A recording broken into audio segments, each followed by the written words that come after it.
उठ जा नालायक, सुबह के 8 बजने को है। तुझे एग्जाम नहीं देना क्या? थोड़ी देर और सोने दीजिए ना पापा। तू उठता है या फिर मैं तेरे ऊपर पानी फेंकूं?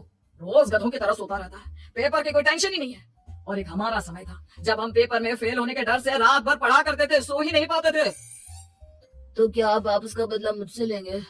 मैं 15 मिनट बाद उठ जाऊंगा, प्लीज जाइए, मुझे डिस्टर्ब मत कीजिए। इतना कहकर रौनक रजाई ढककर फिर से सो जाता है। तू ऐसा नहीं मानेगा, रुक मैं अभी पानी लेकर आता हूँ। बस फिर क्या था, इतना कहकर वो भागते हुए बाथरूम में जाते हैं और पानी की एक बड़ी सी बाल्टी लाकर रौनक के ऊपर फेंक देते हैं। पानी पड़ते ही रौनक झट से उठ जाता है। ये आपने क्या किया पापा? अब तू उठेगा नहीं तो यही करना पड़ेगा ना। वैसे थैंक्स डैड, आपके कारण अब मुझे नहाने की भी जरूरत नहीं पड़ेगी। चलिए अब आप माँ से बोलकर मेरे कपड़े निकलवा दीजिए, तब तक मैं ब्रश कर लेता हूँ। वैसे कल ना आप एक काम और करना, नहलाने के साथ साथ मुझे ब्रश भी करवा देना। ये ब्रश करने में ना मुझे बहुत आलस आता है। रौनक की बातों से अरविंद का मुंह खुला का खुला रह जाता है। वो अपनी पत्नी कमला के पास जाता है और रौनक की हरकतों के बारे में बताता है, जिसे सुन उसकी पत्नी हंसने लगती है। तुम अपने बेटे को समझाने के बजाय हंस रही हो। रौनक बच्चा है, धीरे धीरे सुधर जाएगा, आप क्यों उसके पीछे पड़े रहते हो? अभी नहीं सुधरेगा तो कब सुधरेगा? 10वीं क्लास में है रौनक, वो अब कोई बच्चा नहीं रहा। अरविंद के इतना बोलते ही वहाँ रौनक भी आ जाता है। क्या डैड, मैंने आपको एक काम दिया था, वो भी नहीं हुआ आपसे। अरे क्या हुआ बेटा?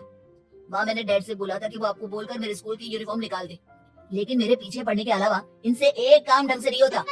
देख रही हो कमला, देख रही हो अपने लाडली को? अरे आप चुप रहिए जी। चलो बेटा मैं तुम्हें कपड़े निकाल कर दे देती हूँ बस। ऐसे ही साल पर साल बीतते जाते हैं, लेकिन रौनक के रवैये में कोई बदलाव नहीं आता। वो पहले से भी ज्यादा आलसी और पूरी तरह अपने माता पिता पर निर्भर हो जाता है। 2 साल बाद पता नहीं कहाँ गायब रहता है पूरे दिन, अब तक तो आ जाना चाहिए था। अरे आप इतनी फिक्र क्यों कर रहे हो उसकी? दोस्तों के साथ खेल रहा होगा, आ जाएगा अभी। ये कोई टाइम है खेलने का? 10 बजने वाले हैं, इतनी रात में कौन खेलता है? कमला कुछ कहती उससे पहले ही रौनक वहाँ आ जाता है। मम्मी जल्दी से खाना लगा दो, बहुत भूख लग रही है। तुम्हें तब तक खाना नहीं मिलेगा जब तक तुम बता नहीं देते कि इतनी रात गए कहाँ से आ रहे हो। ओह प्लीज डैड, अब आप एसी पे प्रद्युमन बनकर मेरे सर पर बंदूक लेकर मत बैठ जाना। अपनी फालतू की बकवास बंद कर और बता कहाँ से आ रहा है। माँ अब समझाइए ना डैड को। बता देना बेटा, इनको भी तसल्ली हो जाएगी। आप बोल रही हैं तो बता देता हूँ, मैं दोस्तों के साथ मूवी देखने गया था, इसलिए देर हो गई। तू इन सब चीजों में मेरे पैसे उड़ाता है? कभी 1 रुपया कमाने के बारे में सोचा है तूने?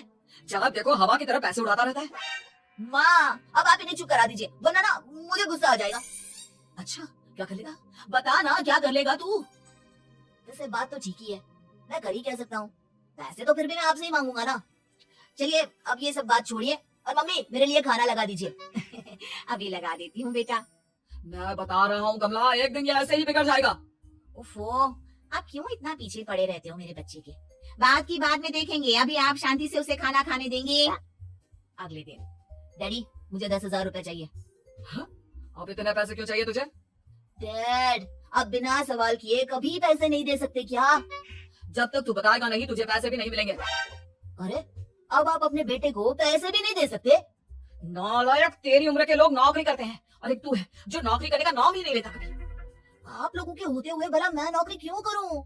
अरे हम कब तक पैसे देंगे तुझे? तुझे भी तो अपने पैरों पर खड़ा होना होगा ना। कौन सा उधार के पैरों पर खड़ा हूँ? अपने ही तो पैरों पर खड़ा हूँ मैं। इसी तरह रौनक दिन प्रतिदिन लापरवाह होता जाता है।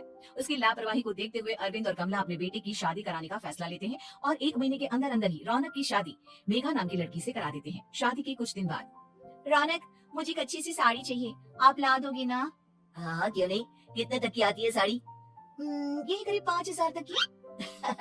तुम चिंता मत करो, मैं आज ही डैडी से पैसे मांगकर तुम्हारे लिए साड़ी ले आऊंगा। आप कब तक ऐसे ही अपने पापा से पैसे मांगते रहेंगे? कोई अच्छी सी नौकरी क्यों नहीं कर लेते आप? अरे डैड के होते हुए मुझे नौकरी करने की जरूरत ही क्या है? फिर आप ऐसे कब तक उनसे पैसे मांगते रहेंगे? कुछ आपको अपने दम पर भी तो करना होगा ना। अब तुम भी बाकी लोगों की तरह मुझे ज्ञान देना शुरू मत कर देना। साड़ी चाहिए ना तुम्हें, मिल जाएगी बस। इतना कहकर रौनक अपने पिता से पैसे मांगने चला जाता है। डैडी मुझे 5,000 रुपया चाहिए। अब 5,000 क्यों चाहिए तुझे? वो मेघा को साड़ी चाहिए थी। अरविंद आगे बिना कुछ कहे चुपचाप उसे पैसे निकाल कर दे देता है। कुछ दिन बाद, तुम्हें नहीं लगता कमला, रौनक हम पर पहले से भी ज्यादा डिपेंड हो गया है? मुझे तो अब उसके भविष्य की चिंता होने लगी है। कल को हमें कुछ हो गया तो वो क्या करेगा? काश तुमने पहले ये सोच लिया होता तो आज हमारा बेटा इतना लापरवाह नहीं होता। तब मुझे कहाँ पता था कि मेरा लाड प्यार उसे इतना बिगाड़ देगा कि वो इस हद तक लापरवाह बन जाएगा। कोई बात नहीं, अभी भी देर नहीं हुई, मुझे पता है उसे कैसे सुधारा जा सकता है। कैसे? अरविंद कुछ कहता उससे पहले रौनक वहां आ जाता है और पैसों के लिए हाथ फैलाने लगता है। डैड, मैं और मेघा बाहर घूमने जाना चाहते हैं। अरे वाह, ये आज सूरज कहाँ से निकला है? डैड प्लीज, अच्छा चलो अब मुद्दे की बात करो। मुझे अब 25,000 चाहिए। अब तुम्हें 1 रुपया भी नहीं मिलने वाला। अगर तुम्हें पैसों की इतनी ही जरूरत है तो कोई ढंग की नौकरी कर लो। मम्मी, आप कुछ कहिए ना डैड को। बेटा वो गलत क्या बोल रहे हैं? ये सब हम तेरे भले के लिए ही तो कर रहे हैं। मम्मा, मैंने बताया ना आपको, मुझे नहीं करनी कोई जॉब वॉब। तो ठीक है, निकल जाओ हमारे घर से। तुम्हारे जैसे लोगों के लिए मैंने ये घर खड़ा नहीं किया है। जितना ये घर आपका है ना, उतना ही मेरा भी है। मैं कहीं नहीं जाने वाला। जाना तो पड़ेगा ही तुझे, क्योंकि अब मैं तेरा कोई भी खर्चा नहीं उठाने वाला। ठीक है, मत उठाइए मेरा खर्चा, मैं अपने दम पर भी जी सकता हूँ। तो बेशर्मों की तरह अब तक यहाँ क्यों खड़ा है? अपना सामान ले आओ, निकल जाए यहाँ से। रौनक पैर पटकते हुए वहां से चला जाता है। घर से निकालना जरूरी है क्या उसे?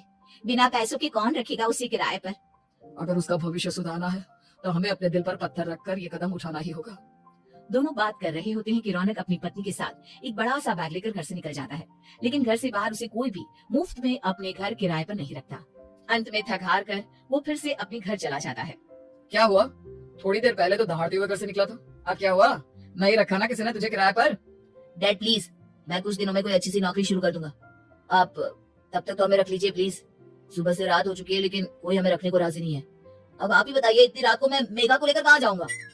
ठीक है, बहू की वजह से मैं तुझे घर पर रख रहा हूँ, लेकिन तू इस घर में एक बेटे की नहीं बल्कि एक किराएदार की हैसियत से रहेगा।